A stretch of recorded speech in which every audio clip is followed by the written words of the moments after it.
welcome back, focused learners. Let's jump right in. Because today we are unpacking an absolutely fascinating explainer based on a review by the YouTube channel Book Lab by Bjorn. He tackles Melinda Gates' highly talked about book, The Moment of Lift. Now, Bjorn puts this under the umbrella of human potential, and you'll quickly see why. The source material wrestles with some really massive global issues. But then, and this is where it gets super interesting, it takes these totally unexpected turns into decentralized tech and modern corporate culture. So let's break down exactly what the reviewer took away from this unique blend of memoir and call to action. Here's our roadmap for today's explainer. 1. The core thesis. 2. Stories of transformation. 3. The permissionless money alternative. 4. Empathy versus data. 5. The DEI critique. And finally, 6. The final verdict.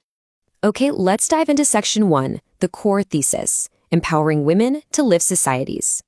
So, the reviewer kicks things off by zeroing in on the absolute heartbeat of Melinda Gates' book, which draws heavily on her years of philanthropic work. Just listen to this quote for a second. The message here is simple, but man, it is profound. Empowering women isn't just framed as, a nice moral idea. It's actually positioned as the literal key to solving massive, deeply entrenched global problems. By lifting up women, it creates this incredible ripple effect that can literally pull entire nations out of generational cycles of poverty and oppression. Moving right along to section 2, stories of transformation, anecdotes from the field. Now, you might be wondering, how does the book actually back up that massive claim? Well, according to the reviewer, Gates doesn't just throw dry academic theories at you. Instead, she grounds everything in these really powerful, emotional anecdotes straight from her time on the ground. Take Miriam in Malawi, for example. Through a specific program, Miriam was given the chance to stay in school instead of being forced into an early marriage. And what happened? Well, it wasn't just a win for her personally. She excelled, sure, but she also became a real living role model for her entire community. Everyone around her could actually see the undeniable structural benefit of keeping girls in the education system. The idea spread like wildfire. And this brilliantly illustrates how empowerment works in the real world. It's basically a domino effect. The reviewer highlights another huge theme in the book, family planning. He looks at the story of Saudi in rural Africa. Step 1, she finally gets access to contraception, right? Step 2, that allowed her to actually space out her pregnancies.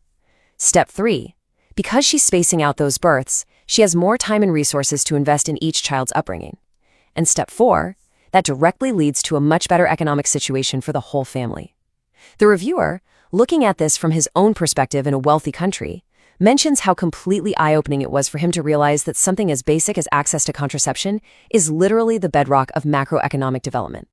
Which brings us to section 3, the permissionless money alternative, solving the unbanked crisis. Okay, this is where the review takes a really unexpected but totally fascinating tangent. While reading about all this empowerment, it hit the reviewer, wait a minute, in many parts of the world, women are strictly barred from even handling money, let alone opening a bank account. And if women know what's best for their own development, well, getting locked out of the financial system puts a hard ceiling in what they can achieve.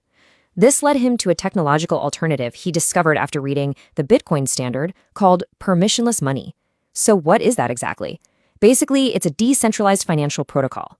The genius of it, in his view, is that literally anybody can join or opt out whenever they want. You don't need a government ID, you don't need a bank manager's permission, and in some setups, you don't even need a constant internet connection. He points to this as an amazingly inspiring, truly grassroots tool for economic independence.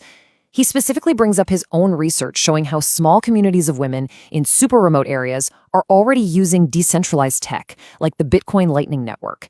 They're bypassing those traditional restrictive banks entirely to build their own independent markets.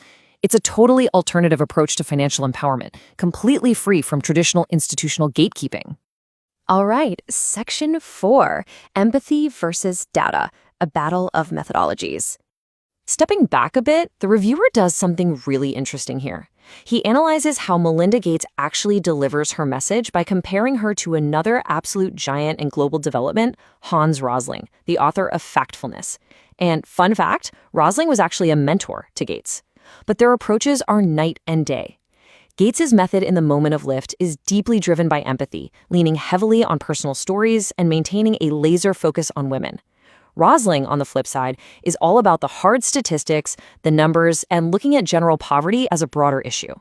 The reviewer is super upfront about his own bias here.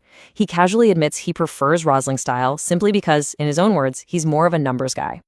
Let's move to Section 5, the DEI critique, corporate solutions in question. Towards the end of the book, Gates pivots from global charity work over to proposing corporate initiatives for workplace equality. And this is exactly where the reviewer offers a really strong personal critique. We end up seeing two vastly different philosophies for tackling equality here.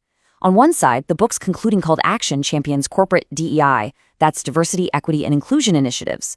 But on the other side, as we just talked about, the reviewer strongly leans toward tech-driven, permissionless, grassroots networks that just bypass corporate policy entirely. To back up why he's so skeptical of these corporate policies, the reviewer shares a story from his own life. He talks about working on a creative project with Microsoft during a time when they were heavily implementing DEI initiatives. From his perspective, instead of actually fostering inclusion, this intense focus created incredibly overcomplicated processes. It argues that it built a culture where creatives were actually terrified to speak up or pitch ideas because they were afraid of facing intense scrutiny from DEI officers. In his view, the whole thing just led to confrontation, conflict, and a paralyzed workflow. He even points to a report that Microsoft subsequently shut down that specific DEI department, quoting the old saying that sometimes the road to hell is paved with good intentions. So the crucial point is Section 6, the final verdict, conclusion of the review. When it's all said and done, how does the reviewer weigh these incredibly inspiring charity stories against his really clear skepticism of the corporate policy stuff? Well, here is his final verdict. He concludes that The Moment of Lift is absolutely an okay book that is worth a read if you're into the topic. But he draws a very firm line. He believes the book shines the absolute brightest when it sticks to those gripping, on-the-ground stories of charity work in the developing world. And for him, it's significantly less effective when it transitions into pitching top-down corporate policies for the modern office. Which leaves us with a genuinely massive question to chew on. So, what does this all mean for the future? How do we actually best achieve global equality? Do we lean into the institutional empathy and powerful personal storytelling favored by Melinda Gates? Do we trust the cold, hard, data-driven metrics championed by Hans Rosling? Or is the answer actually hiding in decentralized technology that empowers individuals from the ground up, totally outside the traditional system? It's a huge, complex puzzle with absolutely no easy answers. But exploring these different perspectives definitely gives us a sharper lens to view the path forward. Thanks for joining me on this Explainer Focus, learners, and keep questioning the world around you.